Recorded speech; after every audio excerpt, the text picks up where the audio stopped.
Well, hello, everyone. This is John Byrne again with Poets and Quants. Thanks for joining us. We have another admissions panel and a very good one at that. We have Diana Economy, who is out there in Michigan Ross. Hello, Diana. Hi, John. We have Emily Press from the Asian School of Business in Malaysia. Hello. And that's a really interesting school that was started by MIT faculty in partnership with the Central Bank of Malaysia. Half the people who teach in the program are in fact MIT faculty. We have John Lee from UCLA's Anderson School of Management. Welcome, John.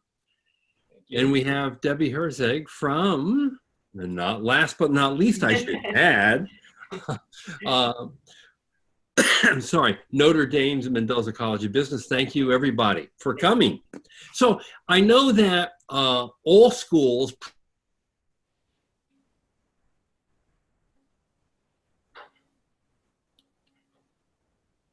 to the closure of test centers for GMAT and GRE due to the pandemic overall and the inability of people to travel. And I'm wondering if you had extended application periods, how they turned out for you. Did you see an increase in applications? Was the quality of the candidates equal to what you typically expect, or was it slightly lower in terms of GMAT or GRE scores or work experience? Diana, why don't you go first?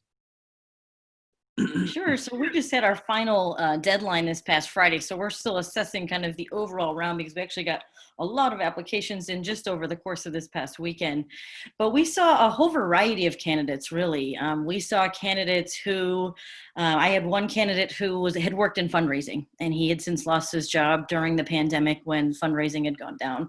We had somebody else who had worked on one of the presidential campaigns, and their candidate's not going to make it to November. So they're into the MBA cycle, and maybe others who were at home, maybe reflecting on, life. I think we had a lot of time, in our homes to be able to do that here over the last couple months. And so people said, you know what, now is really the right time.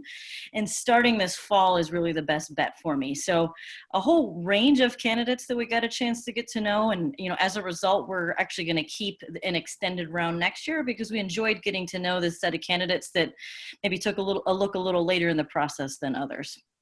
And you're also going to continue to accept LSATs and MCATs in lieu of the GMAT and the GRE, which is a surprise.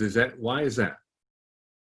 Yeah, so we do that for our Michigan grad students. We already do that right now. So for our medical students, for our law students and such, we've waived the test requirement, and we have found success in doing so. Now, keep in mind, of course, those are candidates that have gotten into the University of Michigan's medical school or law school, so they're already really, really strong candidates. But we recognize that there are candidates who take an LSAT and say, that's just not where I want to be. And an MBA is going to make more sense for me. And in those instances, we're able to take that test. What I will say is, in particular with the LSAT, is it, of course, doesn't have the quantitative component. So we will be looking at other parts of the application. We still need to understand a candidate's readiness and ability to be successful in an MBA program. So if you find that you're in the situation where you've got the LSAT and you've majored in English and you didn't take much quant, you still might consider taking the GMAT or the GRE to be able to demonstrate to the admissions committee those competencies. But there are others who are engineers or business backgrounds who've taken those tests who therefore have already demonstrated it in other ways. Yeah, makes sense. Emily, did you extend your round at the Asian School of Business? Yeah, thanks, John. We did. Well, we added a round 4, so it was more or less an extension of round 3. It came a few weeks later, at the end of April. That said, we are still considering applicants that are finding out about us late in the process. Obviously, a relatively young new school. We understand we're not on everybody's radar, and so just offering a level of flexibility. We decided to push our start date back by about 6 weeks, which has given us a little bit more flexibility to consider.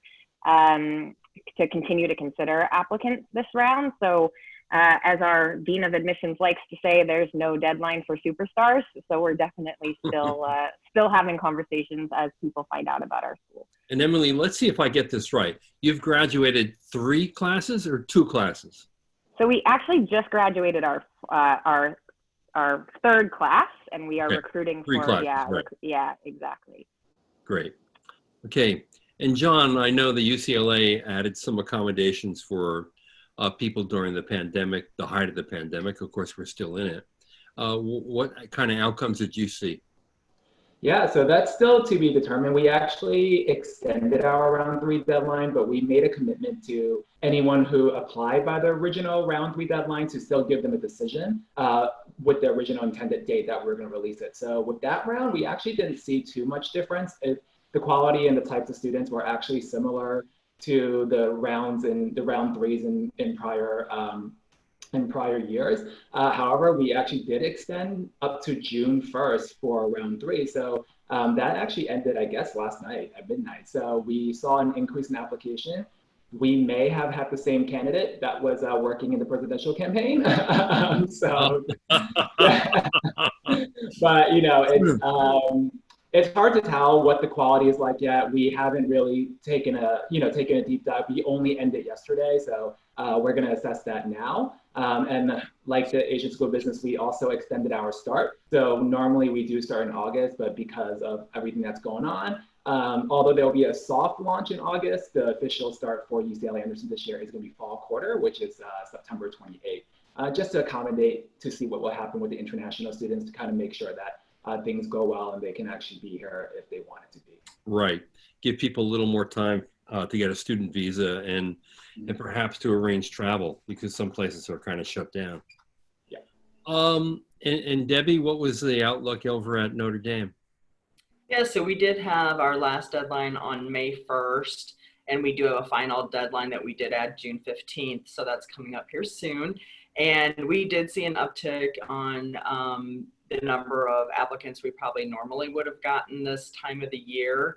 And I would say, similar to what Diane said, is that there's a great mix of candidates from a variety of different backgrounds and test scores and all of that. And so we're just really happy to be able to meet a lot of new candidates and look forward to this next round. Yep. So there are some people who are already predicting that this coming admission cycle could be the largest one ever. Now, whether you agree with that or not, there's no doubt there's going to be an increase. And the big question is, how big will the increase be? Historically, applications to graduate school go up across the board during a recession. We have over 40 million people unemployed in the United States right now, and the opportunities in front of the people who remain employed have greatly diminished. And then you have pent-up demand from previous years because we've seen applications decline overall for full-time MBA programs in the US for 5 straight years. Then you have what everyone considers to be a higher number of deferments likely from international applicants who were admitted that will pile into that season. Are you predicting a record volume, or what exactly are you expecting? John? So I think it's very much unknown, right? I don't think you ever really know. However, one of the things that we have decided to do is that we really stuck with the no deferral policy, just because we did want to be fair with next year, right? So we wanted to make sure that if next year was going to be a banner year, that we weren't making it artificially more competitive because we deferred candidates from the previous year. However, what we are doing is, knowing that there's so much change going on, that we are going to allow students who can't make it this year to go through a more streamlined process. So it's not going to be this whole entire arduous process of filling out the application again, going through the entire nitty-gritty of getting all the transcripts and recommendation. It's going to be basically cloning your recommendation and then being reevaluated with the current pool or the new pool of students. So like I said, it's not really, we don't know, right? But at least we're making sure that if there is going to be an uptick, that everyone has an equal chance of getting admitted and coming to Anderson next year. Diana, what's your take? Yeah, it's a really interesting question. I mean, the reason that we've put our essay questions and all of those things out so far is because we were getting asked, we're ready, right, to apply, and people are kind of starting to move down that process. And so, our early events that we have been doing over the course of the past month and will continue to do over the summer, whether they're admissions chats or otherwise, have been well subscribed to. We're getting a lot of inquiries. So, I would say that there is still pretty good momentum going into this year. And I think the volume question will start to play out here in the next handful of months. I graduated from Michigan Ross in 2010. So I started in 2008.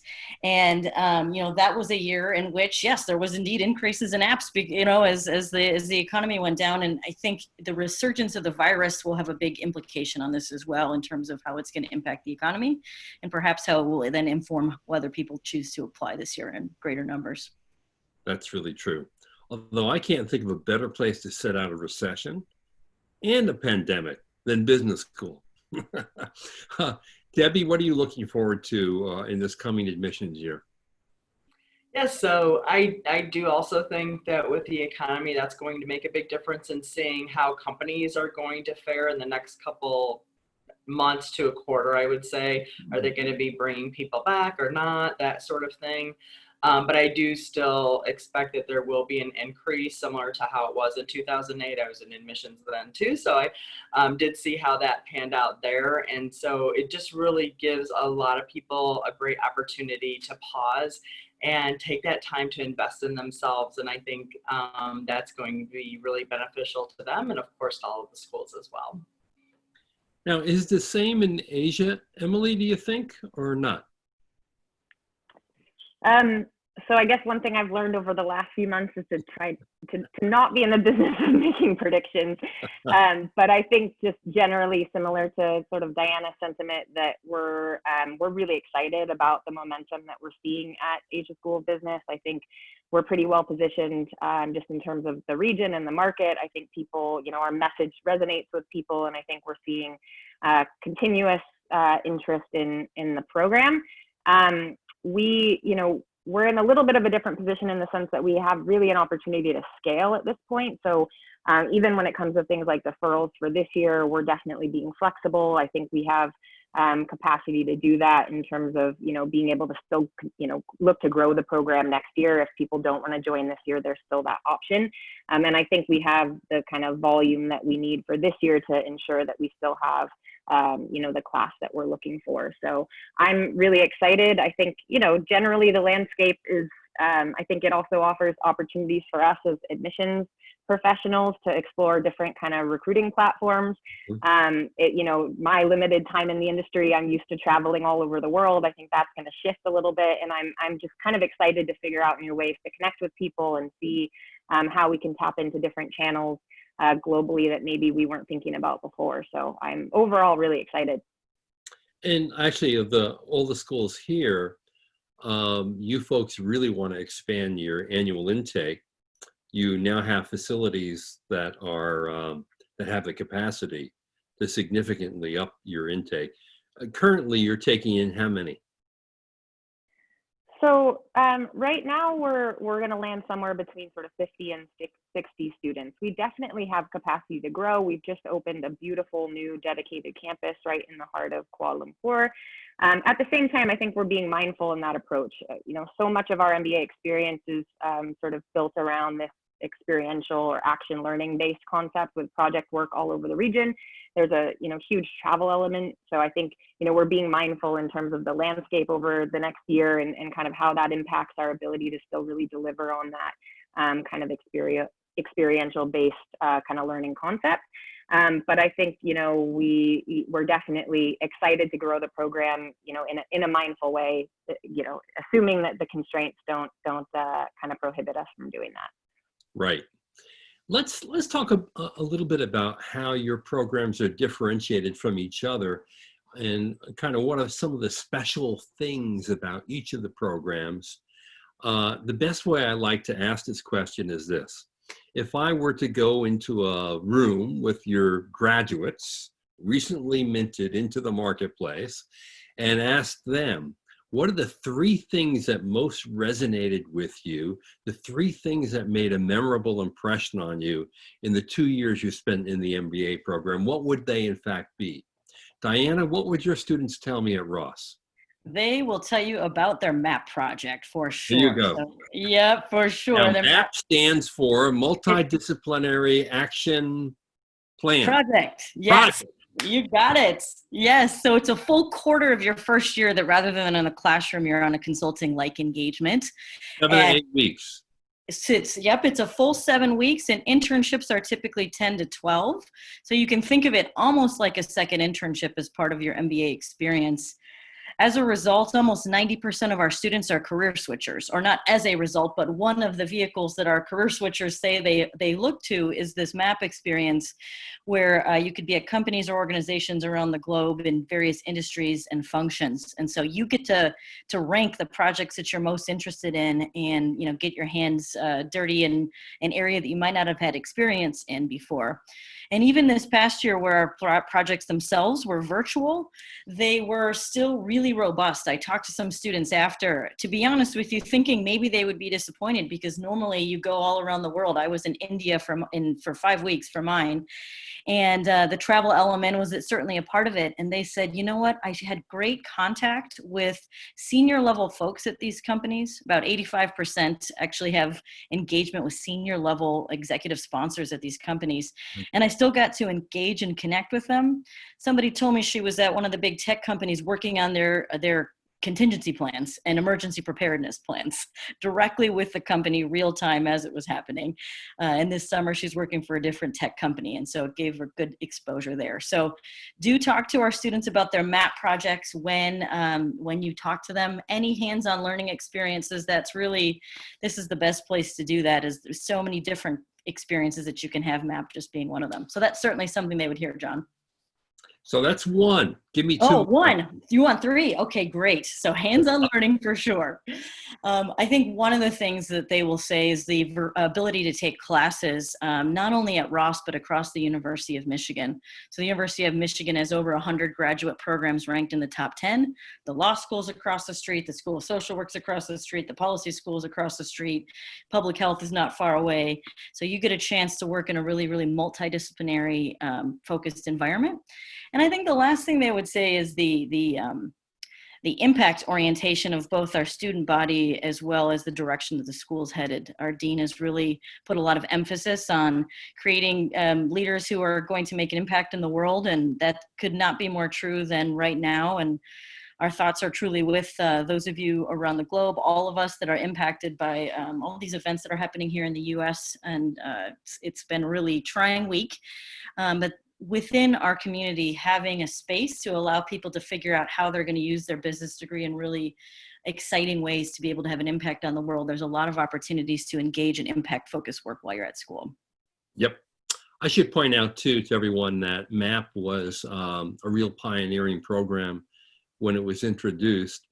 And even today, while almost all schools have consulting projects with companies, very few schools break the academic calendar to make students work full-time on them and embed their students literally in the companies or organizations that they're working with. That is still relatively unusual. Now, another thing that's unusual in terms of experiential learning is over at ASB, because when the dean 5 years ago from MIT took out a blank sheet of paper and was looking to redesign what an MBA curriculum would look like, they immediately went to experiential big time. So Emily, I'm sure that's one of your three as well. Definitely. I'd say that's probably top of the list. I think that really is what defines our program. It is, essentially our students' opportunity every single semester to go work on a different project with a different company, potentially in a different country. So, if you talk to an alumni of ASB, they'll probably tell you about 5 different projects that they worked on, potentially in 5 different industries in 5 different countries. So that is definitely a unique feature of the program. I'd say probably the second one just being our geographical location. I know Kuala Lumpur is not necessarily top of everybody's radar in terms of where they're going to get a global MBA, but I think, being immersed in essentially one of the fastest growing, regions of the world, getting to work on these experiential projects in different countries, And having that exposure to Asia and emerging markets is definitely another, I'd say, kind of unique feature. And then probably thirdly would be the collaboration with MIT Sloan is quite unique in the sense that the students are, they're taking about 40 to 50% of their core classes are with MIT Sloan professors. They're actually spending a month at MIT Sloan, immersed on campus, taking classes there. And then exposure, obviously our founding dean and president was from MIT. They have access to a certain extent to the alumni network. So there is definitely a strong link with MIT Sloan that I think our students would speak really highly of as well. So I would say those are the top three: action learning, Asia-based context, and MIT Sloan collaboration. And I would just add that, in terms of those 5 experiential learning projects, they actually make up 1/3 of the entire MBA experience, which is pretty darn high. And they're all required as well. This is not an elective. Exactly. Yeah. And it's iterative, but it's also just completely embedded in the curriculum. So it's not like you're kind of isolated on a project one semester and then coming back. You're actually sort of constantly iterating between the classroom and the theories you're learning in the classroom, and then on site in person with your project host, up to 3 times over the course of the semester, with support from your faculty mentors and your business coaches. So it's highly integrated into the sort of entire curriculum and the experience at ASB. Now, John, your 3 things, and don't recite the Randy Newman song, "We Love LA." Yeah, well, LA is one of them, but that's actually number 3 for me. Okay. I would say, definitely number 1 is the Parker Career Center. I think you guys got to hear from Regina before in her panel. It really is the gem of our business school. We are super supportive. They are super supportive of our students, just with the one-on-one career coaching, just with the scaffolding that we put in place with second-year students mentoring first-year students, because about 92% of our students do go into either industry or a function pivot. So it's really important that the support is there. It also helps that we are kind of a jack of all trades school, right? So there isn't this competitive environment too, where students are able to be open to helping one another. I know most of our students do go into tech, finance, and consulting, but we also have real estate and energy and entertainment, obviously, of all things, real estate. So I would say that's definitely number 1. Number 2 really goes back to the collaborative culture with the students helping one another. There is a lot to be said about wanting to go to a school that is going to be a student-led and student-driven curriculum. You are students doing things for other students. It is not unnatural to hear that the average student is a part of 8 different clubs on campus, and they hold leadership roles in 3 of them, right? So therefore, they're the ones putting together the annual conferences. They're the ones doing the casing and the interview prep for fellow first years when they're trying to get their internships. And then I think the last thing obviously would be Los Angeles, right?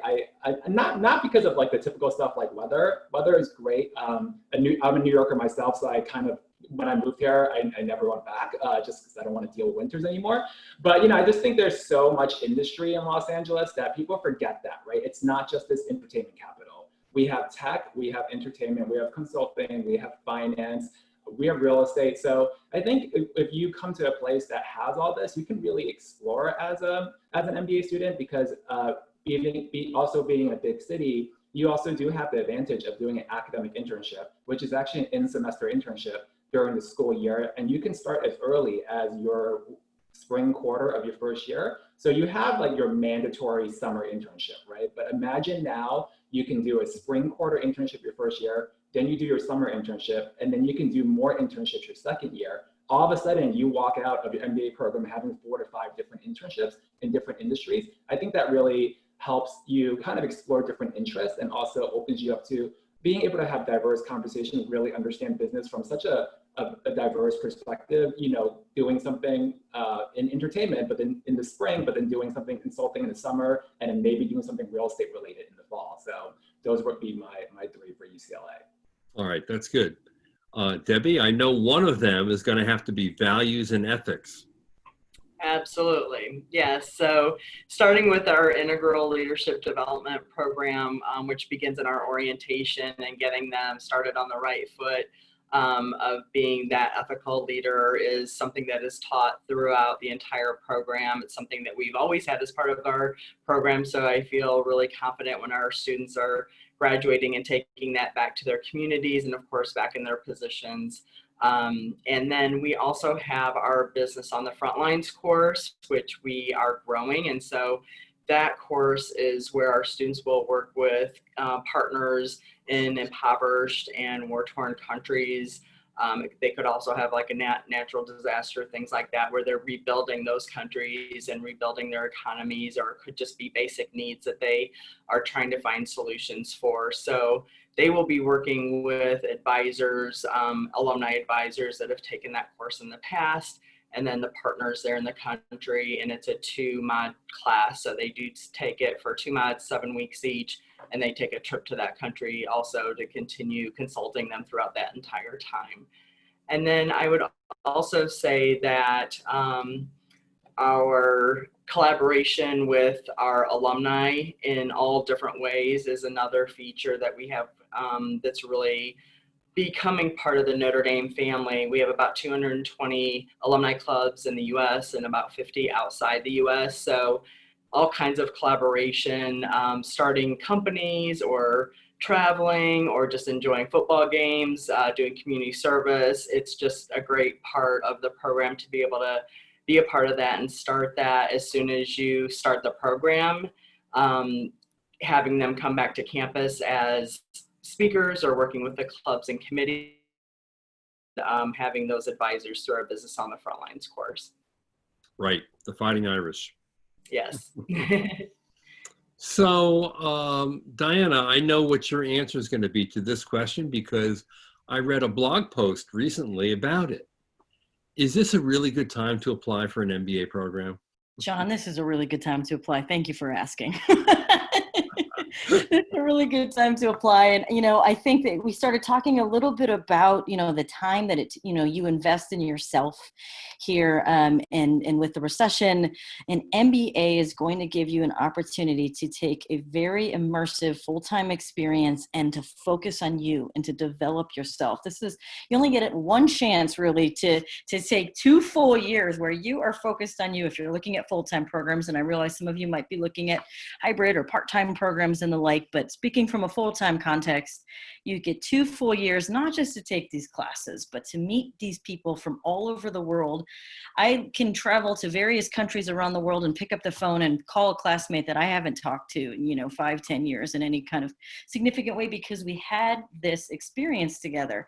And I also look at it and I say professionally, if I were to want to pivot or you start your own business and you need some expertise, classmate can give you, you're going to get that in this full-time experience in a way that there's just no professional experience that can compare to it. So an MBA is a great time. And, you know, if you're looking now, you're talking about starting 2021, graduating 2023, could be a different world in a few years than it is right now. So you've got to kind of be a little bit ahead of the curve in thinking about your own professional growth and development.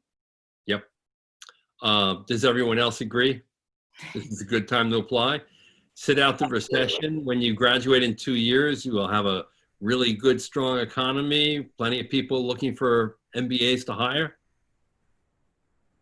Yeah, I would just add, it's not probably just about sitting out the recession, but what sort of skills are you gaining through the experience that are going to help you kind of future-proof yourself to a certain extent. So I think, you know, when you're talking about developing a level of versatility or resilience or grit, I think that an MBA program, especially those that, you know, have a kind of big action learning or experiential learning component, are going to give you the tools to do that. I think also just thinking about, you know, expanding options around, you know, global careers are just expanding your options to a certain extent. And so I think, you know, thinking about how you position yourself for future kind of career prospects that maybe aren't limiting to one particular location can be really helpful as well. So I think all of our programs, you know, have experience placing people in global context. So I think that can also be just helpful to think about.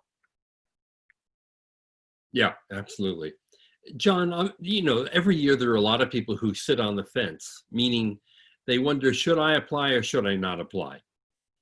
And the proof of that is if you look at GMAC's numbers, for example, the people who actually sign up to ultimately take the GMAT versus the number of people who actually go and take the exam, it's a big gap. I know the head of GMAC has told me, boy, if they could only figure out how to get those people out of the cart, the Amazon cart, and get them to apply after they've actually gone into the pipeline, we wouldn't have had a decline in MBA applications in recent years.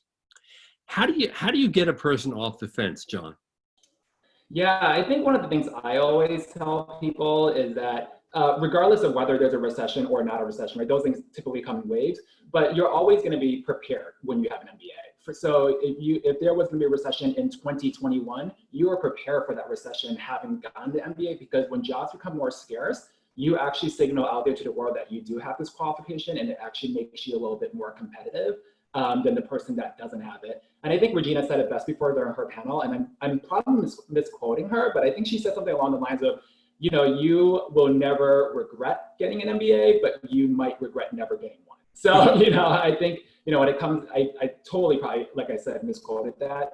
She probably said it so much better, but I actually like what I heard, so I'm using it. You know, and I think that's how I typically will get applicants who are saying, like, should I leave my job now? What if, you know, I'm doing really well, and it's like, well, what if you want to have a career change one day? Because one day, if you decide that you do want, whether it's recession or not, if you want to make an industry or function pivot, this is also the easiest way to do it, right? It's 2 years, you go in, you go out, you get the job that you want.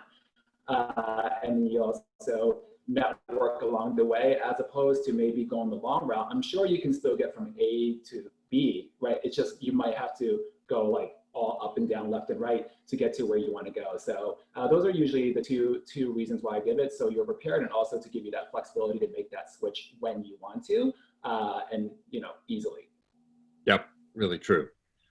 Debbie, I'm assuming you would agree that this is a good time to go into an MBA program right now. I would. I do. I think that, you know, just as the others have mentioned, if it's time to pivot, you know, this is a great time to take a look at that. But anytime, really, I think, you know, not only in times of, you know, opportunity like this where people may be losing their jobs, but I think it's always good to take a look at your career and see, you know, are you really happy in what you're doing? Because so often I think we're all chugging along, and, you know, you get so busy in life, and that, do you have that opportunity to take a step back and take a look at your career and see how happy you are in it? And if you want to make that change and this is the time for you, then definitely take a stab at it. Don't wait any longer. Don't just keep chugging along. Be truly happy in what you're going to do. And if the MBA is going to get you there, then it's time. Obviously, one of the things that prevent more people from applying are the price tags on MBA programs. They're fairly daunting and almost scary for a lot of people, in part because they don't know how much scholarship support there is, and in part because they may be weighing the ROI in a way that where they only look at that starting salary, and they're not looking at the long-term benefits of having a degree. I always say the two most generous gifts that you can give yourself in this life is the gift of a friend and the gift of higher education. And I think, you know, you invest in either of those two things and you enrich your life in ways that are almost incomparable. And that's a beautiful thing. Now, Diana, you got your MBA. How did your life change after it? I did, John, and I will tell you that I turned down a full ride elsewhere to come to Ross for significant money. Can you believe that people base their decision on much more than just money? I mean, I know money is a huge factor, and I will be honest with you that probably this year more than any other year, I've heard more and more people say, I'm just more risk averse this year. I'm just not sure where the economy is going to be headed, and maybe you know, following the money maybe a little bit more this year than I've seen. But you know, the reality is this: I think, scholarships are, certainly a part of the process. We as admissions officers want to get the best candidates possible to our schools, right? And we recognize that part of that is offering a scholarship to select candidates to be able to entice them to be able to join our MBA programs. But I think as you sit here now and you're going to be reflecting on which programs are going to make the most sense for you, while scholarship may make the spreadsheet that you're creating, there's going to be all these other things that we've just talked about too, whether it is a program that shares your values, whether it's a program that has the hands-on learning experiences that you want, that it's based in the location that you're thinking of, various things. And those aren't going to change necessarily when the offers come in and more money from a school that you didn't fall in love with as much as another school that you got an offer from. And you're going to have a tough choice at that point of, is it going to be worth it? And what I'm telling you from where I sit, where I had to took out pretty significant loans, is it's worth it. And it continues to pay back dividends. And I look at our MBA program as not just those 2 years, and I know all these folks do, it's a lifelong relationship and commitment. And at Ross, for example, you get a chance to take tuition-free exec ed courses for life. These are like $10,000 to $15,000 courses that we offer to our alumni for life, because you're going to change jobs a million times, right? It's not just about that first job. It's about all the successive jobs, and how are you going to find a school that's going to support you throughout the whole experience that you have, and not just those 2 years. That's really true. Now, I know at the Asian School of Business, as a startup MBA program and a startup business school, you've had to be fairly generous with the scholarship support. Is that still the case? It definitely is. And I must say it's made my job a lot easier. And I recognize that, but I think we've been, part of our recruiting strategy and our financial modeling is based around kind of very aggressive scholarship opportunities for students on a merit basis. But we've also been quite innovative in figuring out some other kind of need-based financial aid tools that we think, are quite market leading in the sense that, haven't necessarily seen them at other schools. So we all know finances is a huge piece of the puzzle, but I think just going back to your other question around how do we kind of get people over the finish line, you won't be able to make any decisions if you don't create options for yourself. So I think, the starting point is apply to these programs. We also know it's a huge opportunity for self-reflection, and maybe that's sometimes some of the resistance why people don't necessarily get through the process. But if you decide not to join, if you decide it's not the right fit, or you decide the ROI doesn't make sense to you, you've at least kind of made that decision having all the facts and all the information. So I just encourage people to give yourself those options. The decision will become, I think, more obvious to you once you know what your options are. John, business schools demand a lot of applicants. In addition to taking a standardized test, which many people find that they have to devote weeks of study for, there are a lot of boxes you have to tick. And it's sure, it's the essay questions, sure, it's getting recommendation letters, sure, it's making sure your transcript is in order and getting it in on time. It's the thinking or introspection of the process that's also key to many people's success. Do you think it's too hard to apply to a business school?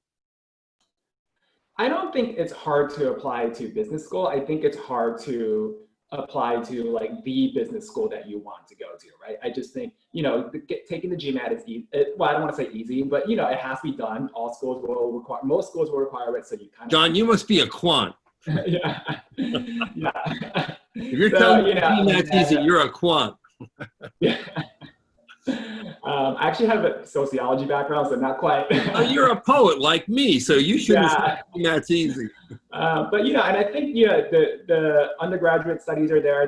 So once you have all those kind of things that you have to put together, I think what the hardest part is really kind of finding this program and convincing this program why you are a good fit for them and why they are a good fit for you, right? Because it's such a mutual relationship. Where we want you to be happy, we want you to be engaged, we want you to really put yourself out there and really help build on the community that we currently have, right? So I think the hard part really is when you are researching schools and you are putting the essays those essay together or doing your interview is really understanding if it's a cultural fit for you, right? And that's where a lot of the legwork has to happen on your end, right? Are you reaching out to the alumni from those programs? Are you contacting the current students in the program? And I think for most of our schools, we couldn't make it any easier for you. There are just student ambassadors littered all over the website that basically tells you where they're from, what industry they're going into. So you really can find someone that looks or that is identical to something that you're trying to pursue or someone from your similar background. And if not, I think a lot of our student body are very welcoming and opening to introduce you to someone else, because that it's a whole point of business school at this point. It's this networking thing to kind of help you explore whether or not the school is right for you. So I think that's the hard part of business school, right? It's not necessarily those boxes that you can check off. It's really figuring out how you can make yourself stand out and really show that you really belong in this ecosystem and that you're going to affect change during your 2 years here. Yep. So Debbie, you would agree with that? Yeah, I would agree with that. I mean, because the process of the whole application process is so that hopefully as an individual, you are taking a deeper dive into yourself, into why you're doing this. And I think some of the things that the application asks about or asks for helps you do that. And it's going to be 2 years of your life. It's also, as you mentioned earlier, it's going to be a larger investment monetarily as well, potentially. So I think if we made it too easy, it doesn't give the candidate an opportunity to really take a look at, answer those questions. Why do you want the MBA? What do you want to get out of it? And where do you want to be after you're done? So if we're not asking those questions, some of them are not thinking of those. And so, I think it's just more insightful for them, and it does them justice just for them to be able to take that deep dive into themselves. Because some people don't know to ask those questions of themselves. And so I think if we're doing that and making them think about that, it's just helping them through the process. Right. So Diana, what are the most common mistakes applicants make in applying to your school that's going to get them tossed in the reject pile? John, I think one of the more common mistakes actually happens right now in these earlier stages of the process where people don't do the reflection. To be honest with you, some of these folks are talking about that they immediately go online, that they think that there must be a right answer, that the admissions committee is looking for a formulaic kind of response to who I am and what they're looking for to this program. And that couldn't be further from the truth. Every school is going to tell you that they take a holistic review of candidates. That is absolutely true. People are looking for really well-rounded individuals.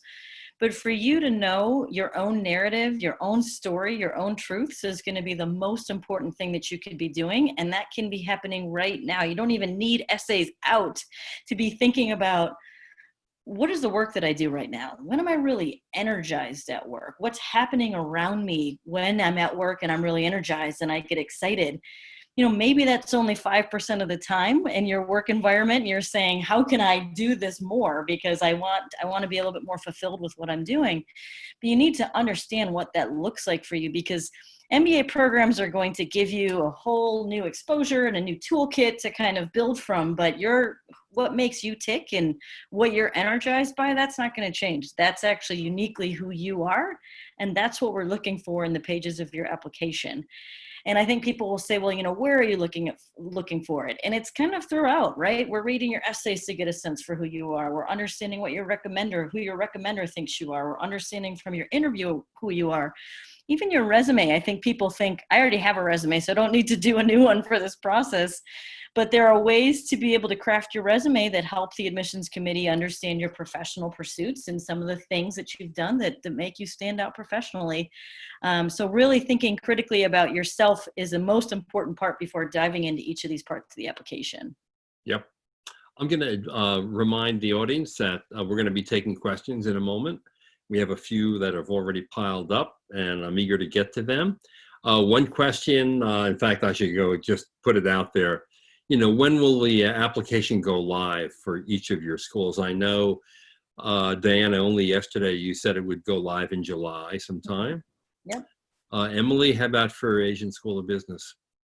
Yeah, we'll open our new application at the beginning of August with our sites on our first deadline, which will be end of October. Right. John? Yeah, so our application will also open in August with the first deadline, really pretty much similar to what we had last year, which I believe was October 2nd or October 3rd. And Debbie?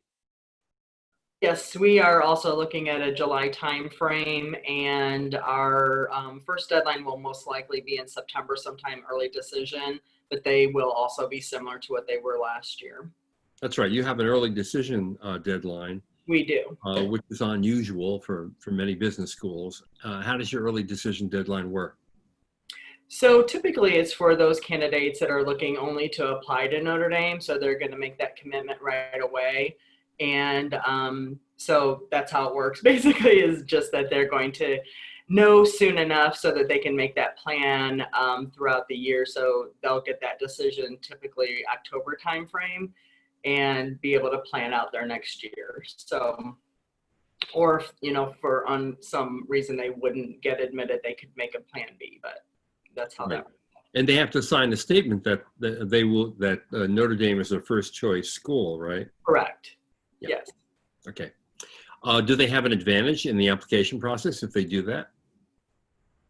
Well, typically for the, you know, of course, it depends on the strength of their application. You know, anytime we're looking at our applications, we want to be sure that we're setting each candidate up for success in the program. So we do have a lot of conversations with those candidates, however, just to make sure that, you know, they know what their commitment is. And of course, we have that commitment to them as well. So here's a question, and it regards the GMAT online assessment. So far, we know that the last day that that test is going to be available is June 15th. Now, it could very well be extended. And we also know that most test centers remain closed. There are a few that are open in a few states. In fact, we recently ran a story that actually had people quoted who were getting on planes and driving hundreds of miles to find an open test center because they didn't want to endure the online version of the test, which has had some issues with this online whiteboard. So the question is, what will schools do if people are still struggling to get a test score after June 15th? Would more schools accept the executive assessment, for example, or not? Diana? Yeah, we actually looked at the executive. We're not going to be extending that this year, but we are understanding of the fact that this online GMAT GRE is a challenge. It comes with its own challenges, and I would say maybe even more so for people that were applying in this final round for starting this fall 2020. That was certainly a question that came up fairly often. I think for those of you that are now looking into future rounds, we'll see what happens here, right? In the next few months, you have a little bit more time before these first round application deadlines come up. But I think one of the things as people think about their test score, and that's of course always the first thing people think about as they think about the process, is that you need to know that we are very human, right? So I think this gatekeeper mantra comes up, like we're trying to find reasons to keep people out. We are understanding that there's a variety of things happening right now in our world. Frankly, I'll even put it out there of just various stressors that are happening right now that candidates in the last admission cycle didn't have to deal with as much. And so all of those things come into play as we're reviewing a set of applicants. That's where this holistic review is part of this. And so the GMAT GRE will help us understand your quantitative proficiencies, the standardized test, but we're also taking a look at your transcripts from undergrad. We're even taking a look at your professional work experience that may help us get an understanding of how successful you're likely to be in the classroom. And I'll be honest with you, in the classroom, scrappiness matters, right? Perseverance is going to matter. So the person with the 750 that doesn't put in the work, you know, they could easily fall to the bottom, whereas somebody who really wants to be there, who takes advantage of the office hours and the study sessions and really puts the work in, they're going to make it happen. So all of those things come into play, including behavioral characteristics that might help us understand how likely you are to persevere in amid adversity. Now, should I interpret that answer to make, it makes me kind of think that you might be putting slightly less emphasis on a GMAT or a GRE score because of all the issues involved in testing right now. Is that possible? Yeah, I mean, it's never been a weighted process, which is to say Right. we're going to take a certain weighted percentage and it's going to be a little bit less now that there's online tests. I think it's just going to be a matter of recognizing that candidates are taking these tests online, that there are some difficulties with it. We've seen some instances, and you've reported on them as well, where people that would have been in a paper test would have scored one thing, and in the online test, they're scoring something slightly different. For the most part, those are instances where people are scoring within 20 or 30 points of what they would have scored, in a Good. paper test. So it's not huge discrepancies. It's just something we're taking into consideration. Right. John, what's your answer to this person's question about will you accept anything other than a GMAT or a GRE this coming year, and how much flexibility will there be? Yeah, so not this current cycle, just because we wanted to really be fair. We didn't want to change admission standards for anyone who applied during round one or round two and maybe didn't get a favorable decision. So we just wanted to make sure that we kept it, all right, GMAT and GRE are going to be required. What we did was we did make it more flexible in that if you apply by June 1st, we're allowing up until July 1st to get a score. So even though the online exam ends on June 15, you still have the opportunity to take a test between June 15 and June 30th. And I think one of the things that people have been concerned about really was the fact that there is no AWA section in the online GMAT portion. And there are different, like Diana said, there are other ways we can assess certain other aspects of your application, right? Like quant, we can look at the quant score, your college grades, your undergrad grades, your resume, things like that. Same thing with AWA. We don't need it to assess that. Where we can look for that is basically your essays, right? Maybe how you put together your resume and things of that nature. If anything, I think it actually helps you. That's one less area you have to worry about during an online GMAT. And 9 out of 10 times, you don't really want to write about the prompt anyway. So, it actually just makes it so you can focus more on your essay. So, but yeah, we did not change it this year just to be fair and equitable for the students who applied the rounds before. Right. Here's a question that is somewhat related in terms of just raw stats. There's a person who has an engineering degree, master's and bachelor's. In the master's program, they got a 3.2. In the undergraduate program, they got a 2.6, which is pretty low, given this era of grade inflation. The person is asking, would their 3.2 on the master's offset the 2.6 on the undergraduate degree? Debbie? Yeah, so I would say potentially it would, just as some of the others have mentioned, we do take that holistic look.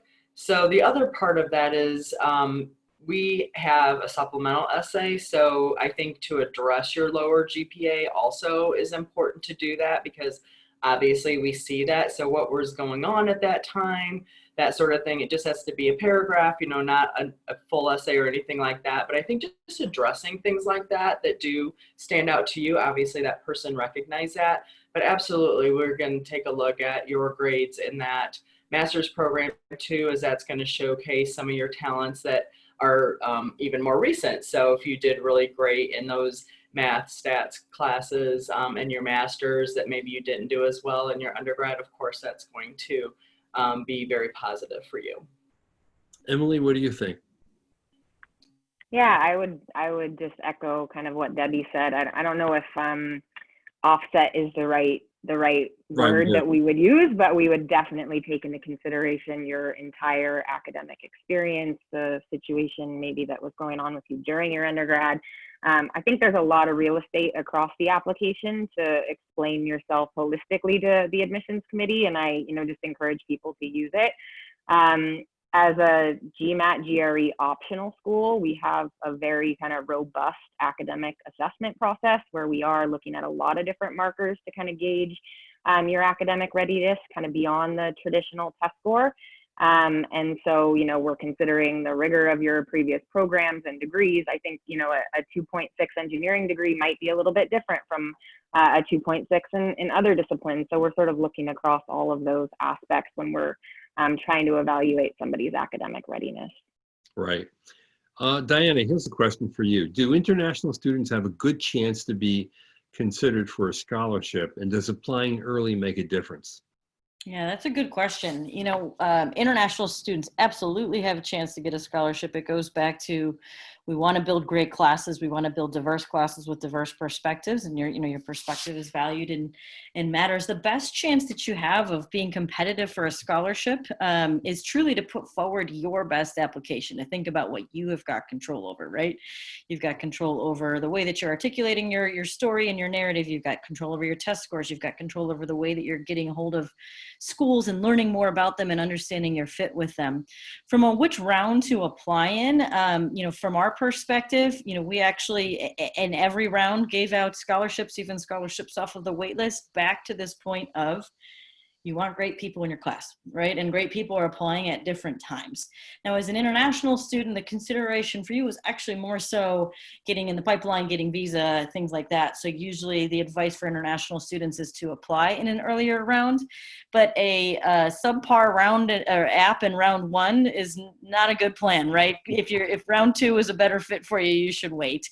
Do check with the schools that you're talking to see if there's any scholarship guidelines in terms of when to apply. I would say most would say apply when your application's the strongest, and most will use your application itself as the basis of being able to offer a scholarship. And John and Debbie, same answer in terms of international availability of scholarships, and applying earlier gets you a better shot. Yes, so we same type of answer. We do have we call them fellowships throughout the entire cycle, and definitely international students qualify for them. And I guess I would second what Diana said, was that we want you to have the time to present your best self. So whenever that is, that's when you should feel free to hit that submit button, as opposed to rushing anything, like rushing to take the test. If you need an extra month to study, please take it, those sorts of things. But we do have fellowships available throughout the entire cycle. Right. John? Yeah, same with us. We have 3 rounds, and we are, I think our school's super diverse in terms of, even with international students being 33% of what comes in any given class. So our fellowships are all merit-based. So we want good students, and there's money to be given out in any of the rounds. With that being said, though, like normally round 3, usually there is money, but it's not as much, because a lot of times a lot of money is given away from round 1 and round 2, that whatever's left over, it's going to be a little more competitive in that aspect. But for the most part, students do get fellowship dollars in every round that they apply to. Right. Here's another question. Emily, you may as well take this, since you do a more robust review of the academic record. The question is, do you look at business school grades per course, or only the overall GPA? This person has a 3.3 overall GPA, but in business classes had a 3.7. I'm imagining that you look over the transcript, and if your 4.0s were in basket weaving, maybe that's a problem. Certainly, we look really at granular details of the transcripts when we're trying to evaluate somebody's undergrad or other graduate degree academic performance. And it wouldn't make sense for us to just look at a GPA and assume that sort of tells us the whole story. So we are looking at those details, certainly. But again, we are human. We're not perfect. We're not using AI to, assess our applications. So again, if there's certain Emily, things you could never be replaced by AI. Stop that. So if there's certain areas that you want to make sure to highlight to the admissions committee, you absolutely can feel free to do so in the optional essay component of our application. Yeah, and I'm sure that's true across the board. It's traditional admissions people do look at the transcript, particularly if a GPA may raise questions, or if you're in a soft subject. I mean, the point earlier was made about the person with a master's and an undergrad in engineering. Getting even a lower GPA in those subjects is different than getting a low GPA in like my subjects, which were not nearly as rigorous, like English and political science, for Christ's sake. That's the least rigorous you could ever get, right, in an education. So all of it matters, and all of it's examined. Here's a question. I'm not sure what the person is really getting at, but it's kind of interesting. How much do fellowships matter once you start your program and when you graduate. I'm assuming that if someone is given a fellowship or a scholarship, which is another word for it, are they paid more attention to? And when they graduate, do they end up having more opportunities because it gets put on their resume? John?